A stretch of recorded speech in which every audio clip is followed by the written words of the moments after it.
squeeze around him. Ward's former winner here, won this race, 2001. Check that. Best finish here, third in 2001. I got to read my own writing. Yeah, you're sloppy. I am. Bill, can you help me out here? Can't help you out reading your own writing, but I'll help you out on the 22. Scott Wimmer came here and tested that car with Frank Stoddard. They were very pleased with not only the car, but how Wimmer drove. Now, as we talked about on the Discover Card Countdown to Green, this is Ward's last ride for Bill Davis Racing. The team this morning confident that they could finish their marriage, so to speak, with a win. And you heard Ward talk about that earlier today. So far, so good. It looks like that the test that Scott Wimmer did in the 22 car has helped Ward Burton because he is very competitive today in that 22 car. Well, it's helped the whole team because Kenny Wallace is running well also in the team car to that 22. He's up in 5th. Now, what about Ryan Newman? Bill, you got an update on him? Yeah, they stopped 3 times as he bangs with the 0 car.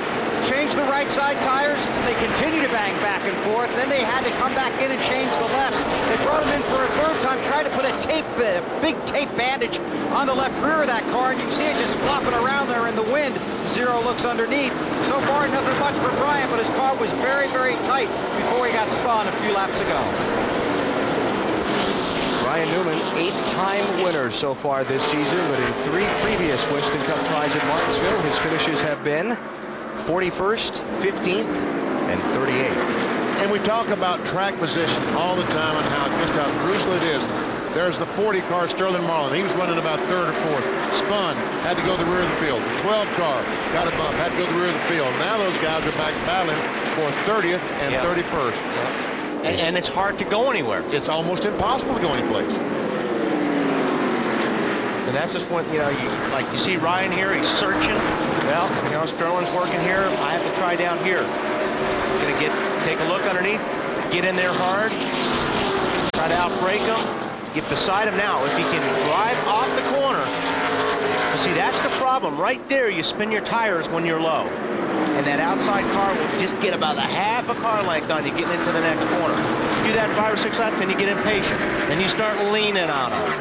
The guy down on the bottom will start driving the guy up on the high side, up the racetrack a little bit. And now they're trying to drive Ryan in behind the 37 car.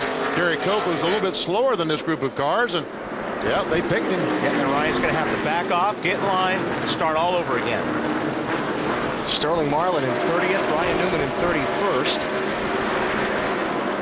So they also have to worry about the leader coming up behind them quickly to put them a lap down.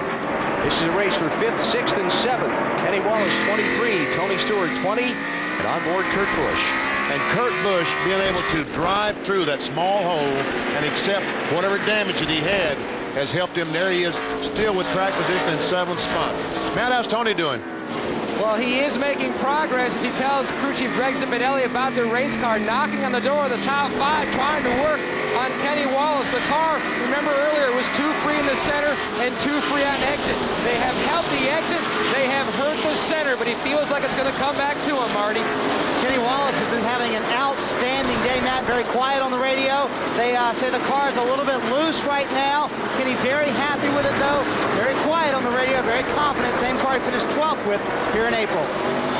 And that 12th place finish, the 2nd best finish of the season for that team. It's really been a struggle, and they're hoping for a couple of good runs before we bring the curtain down on 2003 for Kenny Wallace.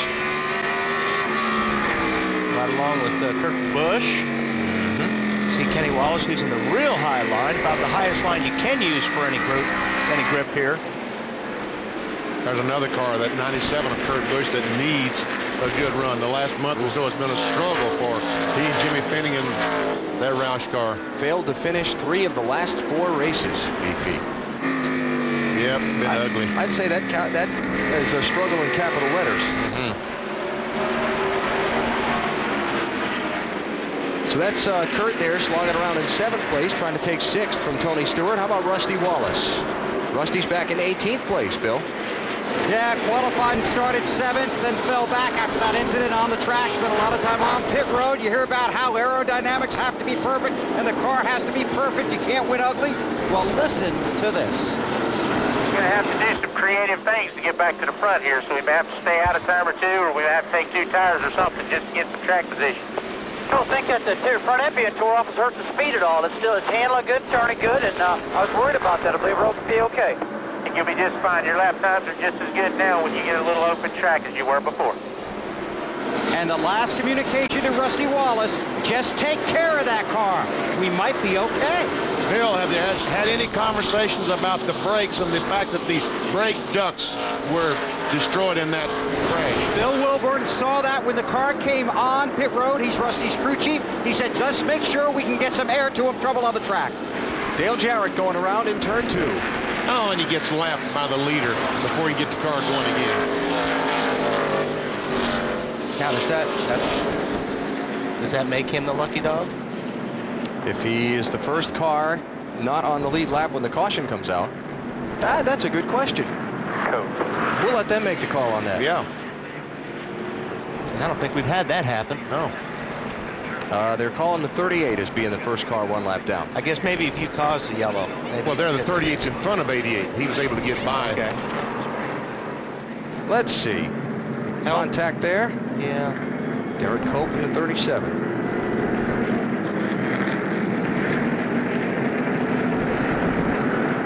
Like I said, these folks come here because they're guaranteed to see action. And we're going to have some action on pit road as the leader heads in. First 7, 8. Looks like everybody on the lead lap so far. Going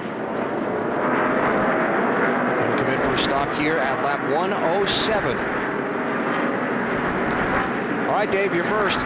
Matt Kenseth said we're definitely better on this run once the tire pressures came up. Therefore, 4 tires and no changes to the chassis on the 17 car. Matt? Tony Stewart hits his pit box, enters pit road in the 7th position. Still needs a little more help, though, on the forward bike, but the center has come around, Bill. Air pressure adjustment for Tony.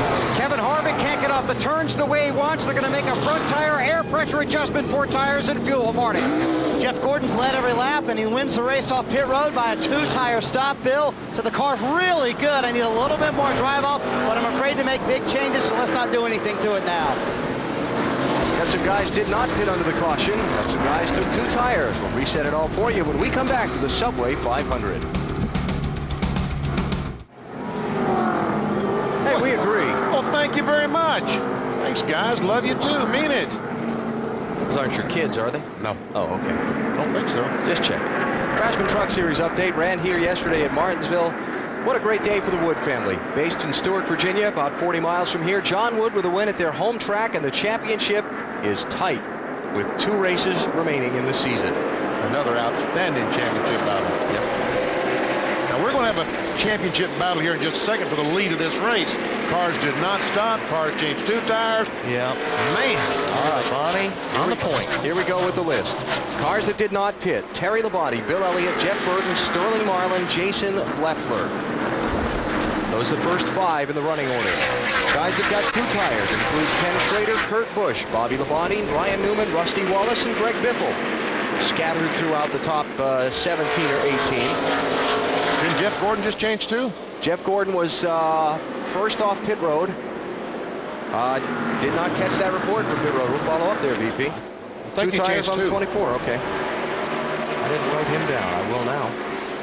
Ooh, looky here. Casey Mears, that 41 car, trying to get up and get in front of the leader. He don't want to be a lucky dog. Yeah. He wants to be faster than the leader. He did it. Boy, Casey. Now, meanwhile, Bill Elliott, the 9 car, is going to battle for the lead. So Casey Mears now last on the lead lap in 36th place. Dale Jarrett is the first car a lap down. Hoping for a lucky dog pass. For a lucky dog. More on today's race and NASCAR at NBCSports.com. If you love BP like those folks did, you can email them a question on NASCAR. Check out analysis and opinions on the sport from Benny and myself. NBCSports.com. One of the things we've been talking about, should they change the system used to determine the NASCAR Winston Cup champion? How about this Kurt Busch trying to get alongside Jeff Gordon, trying to take the spot away? There's Tony Ray. 74 there. And he's going to get under the 74, I think. Oh, no, but 74 pushed Jeff Gordon up out of the way. Kurt Busch goes by. Junior goes by. And Kevin Harvick tucked in there now. Oh, trouble. Junior ran right all over the 97 car. Come on, come on. And that's being run over. Yes. What was that you said about action?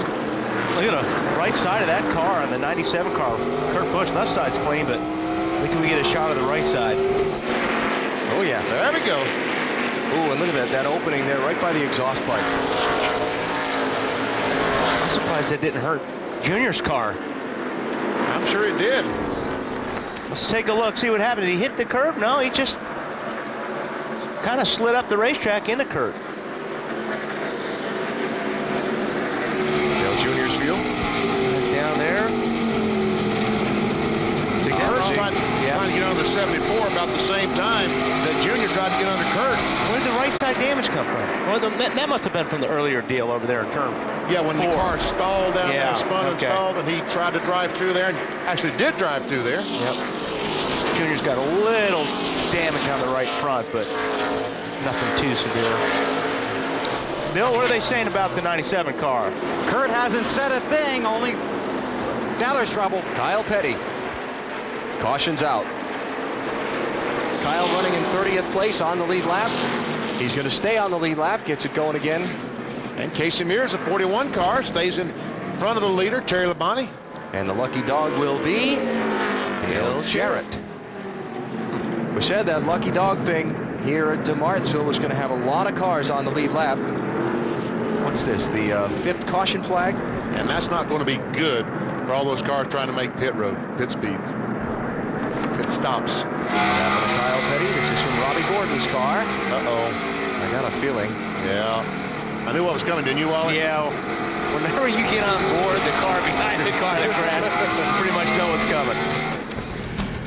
Just about a quarter way through the Subway 500. You're watching NASCAR on NBC.